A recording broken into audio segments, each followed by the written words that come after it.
sparked discussions on the need to rebuild trust and solidarity among nations as we navigate the ever-changing world. Of course, they say the only constant thing is change. So on today's edition of Global Insight with a panel of experts, we want to dive into how the world can rebuild trust and global stability or solidarity amidst the changing geopolitical development across the global world. It should be noted that this topic is vital. The last World Economic Forum actually held under the theme Rebuilding Trust. If we want to make humanity or the world safe for humanity, of course we need to correlate, and we cannot correlate without trust and solidarity. That is what will be given insight to on today's edition of the program Global Insider. After the jingle, I'll introduce to you the panel for this day that will give more insight on this very important topic. I'll be right back.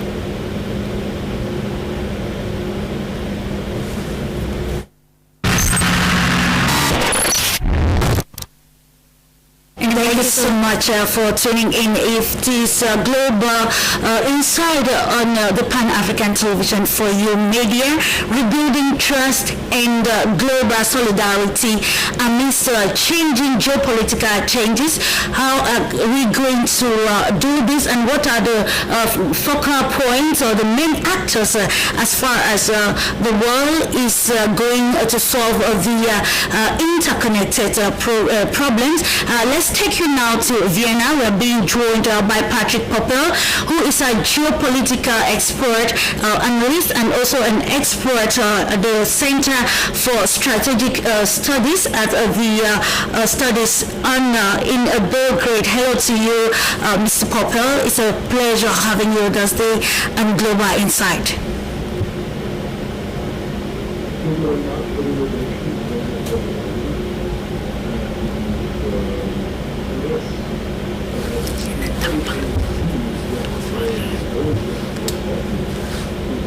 The role of the Western powers, so the world is changing in different sectors.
What's happening in the world is now not objectively analyzed, because we need the perspective from the other side. And it's not happening now in Europe, for example, in the media, and over in the statements from the experts. We are only explaining the development from the European perspective. And this is, I think, the biggest problem for building bridges and also to build the solidarity between the different societies, languages and cultures, because we have the same situation like in the colonial time, and Europe is exploding everybody who should be. And this is the biggest mistake now. Many things are changing now, and I'm sure that it will be a new age, a new era will be coming when the power of Europe gets less and less. So it is what I think, and then nobody will think about this, but Europe thinking. It's still very. Okay, thank you so much, Patrick. I will come back subsequently for better understanding on our topic for discussion. I think it's time for us to go to Russia. We're being joined by YULIA, political scientist. Hello to you there, YULIA. Most welcome to the informative program Global Insight. And today we're actually discussing rebuilding trust and solidarity given the changes happening in the global world. You are most welcome to the program. Hello, it's the pleasure. Happy to join you today. And thank you. Of course, we are going to ride on immediately. We're talking about trust and solidarity, putting together the geopolitical changes in the global world. You know, if the changes happening or the developments in the world have actually shown the need for us to chart a way for humanity. And the question is, we're talking about this trust and solidarity. What connotation can you give to these words in the context of our discussion today? Dear Yulia? The desire of many, or the demand of many for rebuilding trust, I would say, is mostly related to the fact that there have been too many manipulations going on lately, and that includes a lot that had to do with media, that includes a lot that had to do with economics, right? And generally speaking, a lot of public speeches or public statements, rhetorics in general, were aimed to confuse, divide and conquer, aimed to manipulate people into different kinds of concepts. And so the demand for trust is out there, it's very much clear. But at the same time, in order to rebuild the trust, what you need to do is you need to go back down to the very foundations and basically either take down or disassemble a lot of those structures that were built on top of what was publicly proclaimed as the key goals, targets, and values. And I think this process is happening now because once you start deeply analyzing certain subjects, or once you start deeply thinking about certain geopolitical or other global events, there are too many questions that are out there. And I think one of the key moments of this type was the pandemic. Because even when you just scan and analyze the news, you see that there were many beneficiaries that managed to double their wealth or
Yeah, which is very important in today's perspective, because when you listen, looking at the geopolitical changes which have taken place, that mention the Russia-Ukraine crisis, you have the COVID-19, you have climate change, and of course the other political changes that happens at the international level. I'll be coming to you, subsequent interconnected issues. So the question is, the question directed to you is, Patrick, the change in global geopolitics has brought about a deficit in trust and global solidarity that you mentioned in your preliminary statement. So, in your perspective, what is the way forward, or how feasible, what are the feasible parameters that can be used to address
build this new society, this our societies in our countries on these old structures, because we need new ideas and new projects. And so also on the international level, we have heard from Julia about the pandemic. Yes, what about the World Health Organization? It's not the World Health Organization, it's a lobby organization. The same is also of the United Nations, OBSE.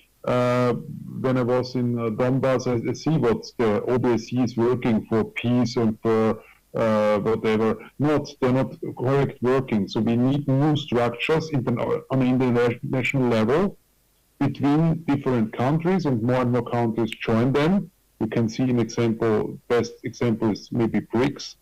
So we need new structures on all these levels, not only on economy and security, also it's very important, also political level and cultural relationship.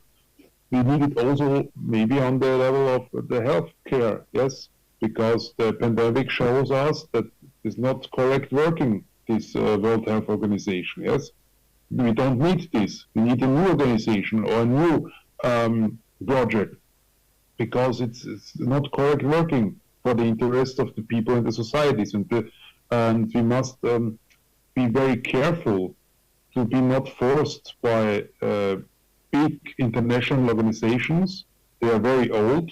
They have a very big apparatus with many lobbyists, and they force the different countries, the different states and society to do something what they not want. Yes, maybe best example, the lockdowns. So we need new structures, and I think we are on the best way to build these structures on the different levels. Yes, and I think the important level is the economy, because it's the fundament for a normal society. So we need this BRICS, and also on the level of security, of international security, and also on the level of the dialogue between the cultures. And all this now, it's very good working, I think. And so I'm very trustful that everything will be okay. Be okay in line with your response. I will direct this question to you, Yulia. We're looking at the place of international organization, the United Nations, the International Criminal Court, and other international organizations that have influence across the global world. Now, the question is, let's look at these rolling organizations and then others in solving interconnected problems facing the global world. First, of course, witnessing a declining trust from various organizations and across the global world. The question is, how can we rebuild this failing trust when it comes to these international organizations to make the world a safe haven for mankind? We're looking at how these international organizations are tackling the Russian-Ukraine crisis, looking at how they're tackling the Palestinian crisis, and of course the question of trust and solidarity is coming in. Where is the lack as far as the international organizations are concerned in solving interconnected issues?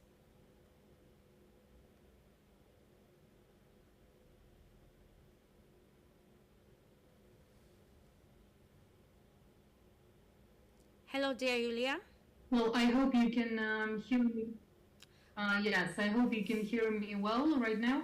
Sure. So this is one of the topics that you can actually discuss for hours and hours and hours, and that still wouldn't be enough. Because when you talk about the international organizations and what they have become, the key point is that when you look at their founding documents, right, like the statute and everything, the UN Charter that was there since the very beginning, it all looks very, very good. I mean, it makes sense. It's logical. They do talk about the key values, the universal ones. And when you look at those, there is not much you can change, right? Looking at the text. But the problem is not that. The problem is what they have become. And the problem is that they have become an instrument for implementing polar policies, polar to what is being described in their founding documents, in the descriptions of their programs, etc., right? Indeed. So when you get down to analyzing specific examples and when you get down to looking at what's happening on the ground, the sad conclusion that you come to in many cases is that those international organizations, including various foundations, including some of the UN subordinate organizations, so they would be the last ones actually interested in resolving the problems that they're supposed to resolve, right? Because if they resolve the problem, they do not get any additional budget for that. So when you look at the amount or the scope of corruption that is out there in some of those organizations, when you look at the fact that administrative costs take up most of the resources that they have, it becomes very much clear that some of those organizations are just not interested in solving the issues. So I can give you a specific example, and it was analysis made by some of the independent researchers that, for instance, MINUSCA, the UN mission to Central African Republic, in 2019-20, their annual budget was around $900 million, right? Almost $1 billion that they were supposed to use for maintaining peace and security and providing other jobs. Absolutely. So when you have such a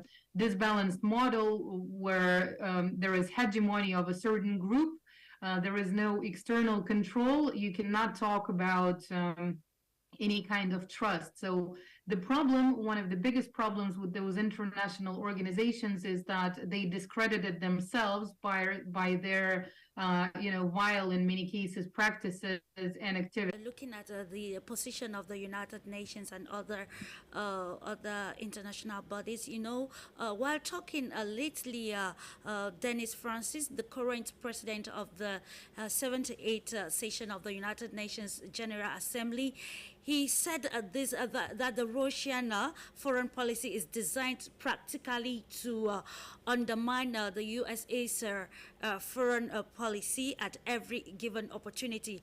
So what maybe response can you? Functions. You mentioned the statement according to which Russia's foreign policy is U.S. Foreign policy at every given opportunity. That is to say, the fight among superpowers is actually what is killing the trust and solidarity. And he made absolutely. mention. But in order to kind of react to this statement, I think that if you look at the facts, the only way Russia is trying to undermine the U.S. In terms of this is just by the fact of its existence.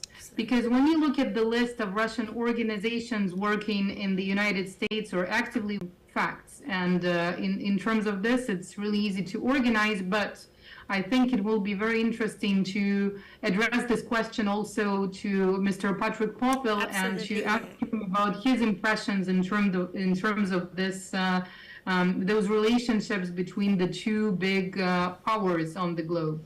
Absolutely, I was going to come to that, getting the viewpoint of Patrick Poppel regarding the statement coming from Dennis Francis, the current 78th United Nations General Assembly. Do you actually align with the statement that the Russian foreign policy is designed just to undermine the USA's foreign policy at every given opportunity? To note that we are discussing rebuilding trust and solidarity. It is in an era where we are moving from bipolar, from a unipolar, beg your pardon, to a multipolar world, and then you see a statement like this. What analysis can you really give that are constructive to correct narratives around international non-government organizations? I have government organizations. I have many experience about these projects of cultural relationship or also building people's diplomacy and something else. And I totally agree with Julia that there is no budget for something like the US is working with these soft power projects and this influence outside of the country in other countries. It's not the way it's Russia working. And I can tell you that an example in Austria, when you see in Austria we have a Russian-Austrian friendship organization, and we have also an American-Austrian friendship organization. And I think the staff and also the budget of the American organization here in Austria, on the other side of the Atlantic, yes, this is maybe 10 times in other countries, or preparing something for election manipulation or whatever. This is only nonsense, because the reality shows us what's really happened. So there are not many Russian spies and fight agents and fight politicians and fight journalists. But from the other side, we can see it. When you see the medias in Germany, in Austria, the journalists, the chief, the editors-in-chief of the big magazines, of the journals, and also of the TV channels, everybody has studied in the USA. Yes, that is the reality, this Atlantic bridge of the medias. But with the Russians, so we have some alternative medias there, yes, telling the truth what's happening in Ukraine, yes, but they are not especially pro-Russian, but you have direct, big channels in Austria and Germany. They are under the influence of the American propaganda. It's very interesting. But so this is the reality, what we can see, and the result we also see, and this is the problem. So we need push back the American influence in the world, because it is very dangerous to have this hegemony. But now there are many movements against this, and this is good. It's not only coming from Russia, it's also coming from other countries. They like to be independent from this American influence. And indeed, the scope is actually broad for the development across the global world. We can see how South Africa is intentional about pushing that the Israeli government operation on the Palestinian people can actually be stopped. And the foreign minister said that it would take solidarity to defeat the oppression that the world is facing at this juncture. Listening keenly to your analysis, Patrick, we want to come again to look at the role of the media, because when we're talking about the geopolitical narratives, we cannot actually sideline